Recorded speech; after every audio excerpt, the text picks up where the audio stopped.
बाबा रामदेव और उनकी कंपनी पतंजलि आजकल सुर्खियों में है। वजह है भ्रामक विज्ञापन, यानी पतंजलि अपने प्रोडक्ट्स को बेचने के लिए मनगढ़ंत कहानियां बनाकर लोगों को गुमराह कर रही है।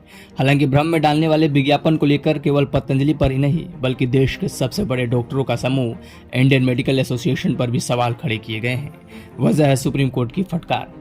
आईएमए को डांटते हुए देश के शीर्ष न्यायालय ने क्या कहा उस पर हम नजर डालेंगे, लेकिन उससे पहले बाबा रामदेव की कंपनी पतंजलि को लेकर अपडेट्स क्या हैं उसे जान लेते हैं। पतंजलि से जुड़े मामले को लेकर सुनवाई के दौरान योग गुरु रामदेव और पतंजलि आयुर्वेद लिमिटेड के एमडी बालकृष्ण ने समाचार पत्रों में बिना शर्त माफीनामा प्रकाशित करने की बात कही। रामदेव और बालकृष्ण की ओर से पेश हुए वकील मुकुल रोहतगी ने कहा कि उन्होंने 21 अप्रैल को देश के प्रतिष्ठित 67 न्यूज़पेपर में माफीनामा प्रकाशित कराया है। हालांकि इस विज्ञापन को और अधिक मात्रा में जारी की जाएगी ताकि ये अधिक से अधिक लोगों तक पहुंच सके। मुकुल रोहतगी की इस दलील के बाद न्यायमूर्ति हिमा कोहली और न्यायमूर्ति अमानुल्लाह की पीठ ने रामदेव और बालकृष्ण के वकील से समाचार पत्रों में प्रकाशित माफीनामे के 2 दिनों के भीतर रिकॉर्ड में पेश करने का आदेश दिया।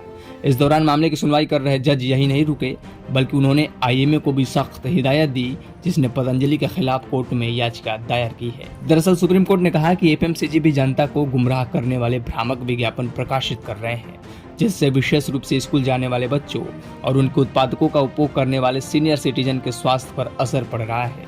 एफएमसीजी की बात करते हुए सुप्रीम कोर्ट ने इंडियन मेडिकल एसोसिएशन को भी कड़ी फटकार लगाते हुए कहा कि एसोसिएशन पतंजलि पर उंगली तो उठा रहा है, जबकि 4 उंगलियां उनकी ओर खुद इशारा कर रही हैं, क्योंकि आईएमए के डॉक्टर भी एलोपैथिक क्षेत्र में दवाओं का समर्थन कर रहे हैं।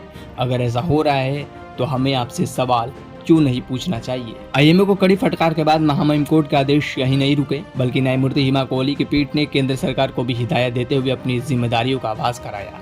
पीठ ने कहा कि देश भर में चल रही भ्रामक विज्ञापनों के बाजार को लेकर केंद्र सरकार को जागने की जरूरत है। आखिरकार कोर्ट ने सभी राज्यों और केंद्र शासित प्रदेशों के लाइसेंसिंग अधिकारियों को मामले में पक्षकार बनाने का निर्देश देते हुए बाबा रामदेव और बालकृष्ण को माफी से रियायत देने से इनकार कर दिया। दोस्तों, पतंजलि का विज्ञापन स्कैम का असली सच क्या है, इसकी जानकारी आप डिस्क्रिप्शन बॉक्स में दी गई लिंक के जरिए ले सकते हैं। वही आईएमए को मिली कोर्ट से कड़ी फटकार ये साबित करता है कि केवल आयुर्वेद ही नहीं बल्कि एलोपैथ भी भ्रामक प्रचार वाले दुनिया का एक हिस्सा बन चुका है। वैसे आप क्या सोचते हैं बड़ी बड़ी कंपनियों के चल रहे तमाम तरह के विज्ञापनों को लेकर? कमेंट बॉक्स में हमें जरूर बताएं और ऐसे ही तथ्यात्मक खबरें के लिए दी राजधानी को सब्सक्राइब करना ना भूले। ब्यूरो रिपोर्ट दी राजधानी।